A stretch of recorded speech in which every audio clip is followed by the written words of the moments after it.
Friends, welcome back to my YouTube channel Nigam Gyan. मैं हूं आपका host advocate Kushaldeep Shukla.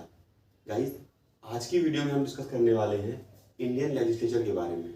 Indian legislature का स्ट्रक्चर कैसा होता है या स्ट्रेंथ क्या है, या किस तरह से क्या पूरा जो स्ट्रक्चर इंडियन लेजिस्लेचर का है वो इस वीडियो में हम डिस्कस करेंगे। गाइस, अगर आप बात करें इंडियन लेजिस्लेचर की तो यूनियन लेजिस्लेचर को पार्लियामेंट बोलते हैं, ठीक है। इसी तरह से स्टेट्स की भी अपनी एक लेजिस्लेचर होती है, ठीक है, तो उसको स्टेट लेजिस्लेचर बोलते हैं। तो अगर आप यूनियन लेजिस्लेचर की बात करें, पर्टिकुलरली पार्लियामेंट की, तो पार्लियामेंट जो होती है वो तीन चीज़ों से मिलकर बनती है। मतलब अगर आपसे पूछा जाता है कि पार्लियामेंट में कौन कौन सी चीज़ें आती हैं, तो आपका आंसर होगा प्रेसिडेंट, राज्यसभा और लोकसभा। प्रेसिडेंट, राज्यसभा और लोकसभा। लोकसभा को आप लोअर हाउस बोलते हैं, राज्यसभा को आप अपर हाउस बोलते हैं, और प्रेसिडेंट। तो डिटेल में अगर हम राज्यसभा के बारे में बात करें तो Rajya Sabha is also known as upper house of the state, ठीक है, और इसे काउंसिल ऑफ स्टेट्स भी बोलते हैं, ठीक है।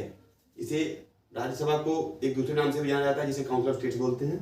इसी तरह से अगर आप स्ट्रेंथ की बात करें कि कितने मेंबर्स होते हैं राज्यसभा में, तो टोटल्स की जो स्ट्रेंथ है वो मैक्सिमम 250 हो सकती है, और एग्जैक्ट अगर आप नंबर आप देखें तो 245 स्ट्रेंथ रहती है राज्यसभा की, ठीक है। और इसका डिस्ट्रीब्यूशन देखें कि 250 मेंबर्स जो हैं वो किस तरह से डिस्ट्रीब्यूट होते हैं, तो वो कुछ इस तरह से है कि जो 238 जो मेंबर्स रहते हैं वो इनडायरेक्टली इलेक्ट होते हैं, और जो रेस्ट 12 मेंबर्स होते हैं वो नॉमिनेट होते हैं पर किसी पर्टिकुलर फील्ड से, जैसे आर्ट, कल्चर, इस तरह की जो फील्ड्स रहती हैं उससे 12 लोगों को नॉमिनेट किया जाता है और उनको राज्यसभा का मेंबर बनाया जाता है। बट इसी तरह से 238 जो मेंबर्स होते हैं 238 वो इनडायरेक्टली इलेक्ट होते हैं इलेक्शन के थ्रू। मतलब इनडायरेक्ट इलेक्शन होता है, उसके थ्रू 238 मेंबर्स जो हैं वो इलेक्ट होते हैं। इसको और कुछ इंपॉर्टेंट फैक्ट्स राज्यसभा के बारे में, एक तो ये परमानेंट बॉडी है। परमानेंट बॉडी से मतलब ये है कि जैसे लोकसभा जो है वो डिसॉल्व हो जाती है, वो 5 ईयर्स के बाद भी डिसॉल्व हो जाती है या उससे पहले भी डिसॉल्व हो जाती है अगर प्रेसिडेंट चाहे तो। मगर जो राज्यसभा है वो एक परमानेंट बॉडी है। इसका मतलब ये है कि वो कभी डिसॉल्व नहीं होती। हाँ, इसके जो 1/3 मेंबर्स हैं वो 2 साल के एक्सपायरेशन पे रिटायर होते हैं। मतलब ये है कि मान ली जो भी स्ट्रेंथ है उस स्ट्रेंथ का 1/3 जो है वो एवरी 2 ईयर रिटायर होता रहता है और फिर नए लोग इलेक्ट होते रहते हैं, ठीक है। जैसे अगर प्रिसाइडिंग ऑफिसर की बात करें कि प्रिसाइडिंग ऑफिसर राज्यसभा का कौन होता है, तो राज्यसभा के प्रिसाइडिंग ऑफिसर को चेयरमैन बोलते हैं और डेप्यूटी चेयरमैन बोलते हैं। तो राज्यसभा का चेयरमैन कौन होता है? Vice president. तो वाइस प्रेसिडेंट को एक्स ऑफिशियो चेयरमैन भी बोलते हैं राज्यसभा का, ठीक है। ये कुछ इंपॉर्टेंट फैक्ट्स थे राज्यसभा के बारे में। साथ ही साथ अगर क्वालिफिकेशन की बात करें कि राज्यसभा के मेंबर होने के लिए क्वालिफिकेशन क्या होनी चाहिए, तो उसकी क्वालिफिकेशन कुछ इस तरह से है कि the person must be citizen of India, ठीक है, और 30 ईयर से कम उसकी एज नहीं होनी चाहिए, इंसॉल्वेंट नहीं होना चाहिए। ये कुछ इंपॉर्टेंट फैक्ट्स हैं राज्यसभा के बारे में। अब बात करते हैं लोकसभा के बारे में। जैसा मैंने आपको बताया कि लोकसभा जो है वो लोकसभा को लोअर हाउस बोलते हैं, ठीक है, और इसे हाउस ऑफ द पीपल भी बोला जाता है। इसकी मैक्सिमम स्ट्रेंथ क्या होती है फ्रेंड्स? इसकी मैक्सिमम स्ट्रेंथ 552 होती है, ठीक है, और उसका डिस्ट्रीब्यूशन कुछ इस तरह से रहता है कि 530 जो हैं वो स्टेट से इलेक्ट होके आते हैं, ठीक है, जैसे आप मेंबर ऑफ पार्लियामेंट बोलते हो, इलेक्शन के थ्रू आते हैं वो लोग। 20 मेंबर्स जो हैं वो यूटी से आते हैं और 2 जो होते हैं वो नॉमिनेटेड रहते हैं, ठीक है। ये होगा 552 का डिस्ट्रीब्यूशन कुछ इस तरह से। इसी तरह से जो मेंबर्स हैं वो डायरेक्टली इलेक्ट होते हैं। जैसे आप देखते हो कि जो आपके लोकल लेवल पे इलेक्शंस होते हैं मेंबर ऑफ पार्लियामेंट का एवरी 5 ईयर, उसी तरह से वो इलेक्ट होते हैं और वो आपके पार्लियामेंट के मेंबर्स बनते हैं। वो आप जो स्ट्रेंथ जो पीपल हैं कंट्री के, उनको रिप्रेजेंट करते हैं पार्लियामेंट में।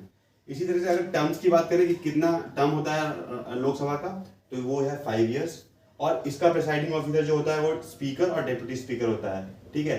जब स्पीकर रहेगा तो वो प्रिसाइडिंग ऑफिसर रहेगा, in absence of speaker deputy speaker जो है वो प्रिसाइडिंग ऑफिसर काम करता है। और क्वालिफिकेशन की बात करें तो इसकी क्वालिफिकेशन में कुछ चेंजेस हैं राज्यसभा के, कि इसकी जो एज रहेगी वो 25 ईयर से एबव नहीं होनी चाहिए। He must be citizen of India, ठीक है, और he must not be insolvent, ठीक है। इसी तरह से फ्रेंड्स अगर आप स्टेट लेजिस्लेचर की बात करें तो ये हमने बात कर ली यूनियन लेजिस्लेचर की, उसमें हमने प्रेसिडेंट, राज्यसभा और लोकसभा को डिस्कस कर लिया। उसी तरह से स्टेट लेजिस्लेचर में क्या होता है स्टेट लेजिस्लेचर जो है वो दो तरह की हो सकती है, या तो बाईकैमरल या यूनिकैमरल। यूनिकैमरल मतलब उसमें सिंगल हाउस होगा, सिर्फ लेजिस्लेटिव असेंबली होगी, और अगर वो बाईकैमरल लेजिस्लेचर है तो लेजिस्लेटिव काउंसिल और लेजिस्लेटिव असेंबली यानी कि विधानसभा, और लेजिस्लेटिव काउंसिल मतलब विधान परिषद, वहाँ पे दोनों हाउसेज होंगे। अगर इसका एग्जाम्पल बात करें तो अगर सिंगल यानी कि यूनिकैमरल लेजिस्लेचर की बात करें तो जैसे उत्तराखंड का एग्जाम्पल मैंने अपनी प्रीवियस वीडियो में भी दिया है, वो एक सिंगल लेजिस्लेचर का यानी कि यूनिकैमरल लेजिस्लेचर का एग्जाम्पल है। और उत्तर प्रदेश की बात करें तो वहाँ पे दोनों हाउसेज प्रेजेंट हैं, लेजिस्लेटिव काउंसिल और लेजिस्लेटिव असेंबली। ठीक है, तो लेजिस्लेटिव काउंसिल के जो फीचर्स हैं वो आपके राज्यसभा से मैच करते हैं, मतलब कि बस ये है कि वो स्टेट लेवल पे है, ये यूनियन लेवल पे है, मगर जो उसका स्ट्रक्चर का जो है और उसके जो कुछ जो अगर क्वालिफिकेशन वगैरह जो है ना वो राज्यसभा से बहुत ही मैच करते हैं। जैसे कि इसे भी आप अपर हाउस बोलते हैं, ये अपर हाउस स्टेट का हो जाएगा। इसकी मैक्सिमम स्ट्रेंथ जो है वो 1/3 होगी टोटल स्ट्रेंथ, जो मतलब लेजिस्लेटिव असेंबली की जो स्ट्रेंथ होगी उसकी टोटल स्ट्रेंथ का 1/3 होता है इसकी मैक्सिमम स्ट्रेंथ यानी कि लेजिस्लेटिव काउंसिल की। इसकी मिनिमम स्ट्रेंथ जो है वो 40 रहेगी, मतलब 40% तो होनी चाहिए। और इसके जो मेंबर्स होते हैं वो इनडायरेक्टली इलेक्ट होते हैं, ये भी एक परमानेंट बॉडी है, मतलब ये कभी डिसॉल्व नहीं होती है। और लेजिस्लेटिव काउंसिल के भी 1/3 मेंबर्स जो हैं वो एवरी सेकेंड ईयर रिटायर होते हैं, इसकी टर्म जो है वो 6 ईयर्स है। ठीक है, तो आप देख रहे होंगे सारे फीचर्स जो हैं वो राज्यसभा से मैच करते हैं इसके। इसी तरह से अगर लेजिस्लेटिव असेंबली यानी विधानसभा की बात करें स्टेट लेवल पे तो ये लोअर हाउस होता है स्टेट का, इसकी मैक्सिमम स्ट्रेंथ 500 है, इसकी मिनिमम स्ट्रेंथ जो है वो 60 है। इसका मतलब ये हुआ कि किसी भी लेजिस्लेटिव असेंबली में जो नंबर हैं वो 500 से ऊपर नहीं जाएगा और मिनिमम जो है वो 60 से नीचे नहीं जाएगा। ठीक है, और इसके जो मेंबर्स हैं वो डायरेक्टली इलेक्ट होते हैं, इनको एमएलए यानी विधायक बोलते हैं, और इसका टर्म जो है वो 5 ईयर होता है।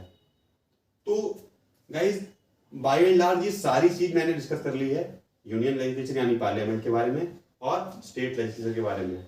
आई होप आपको ये वीडियो इन्फॉर्मेटिव लगी होगी, और अगर आपको ये वीडियो अच्छी लगी है तो कमेंट बॉक्स में ज़रूर बताएं, या आपका कोई भी सजेशन या कोई भी कमेंट हो तो कमेंट बॉक्स में ज़रूर दें। और इस तरह की इन्फॉर्मेटिव वीडियोस के लिए मेरे चैनल को सब्सक्राइब करें, लीगल ज्ञान चैनल का नाम है, और ज़्यादा से ज़्यादा शेयर करें।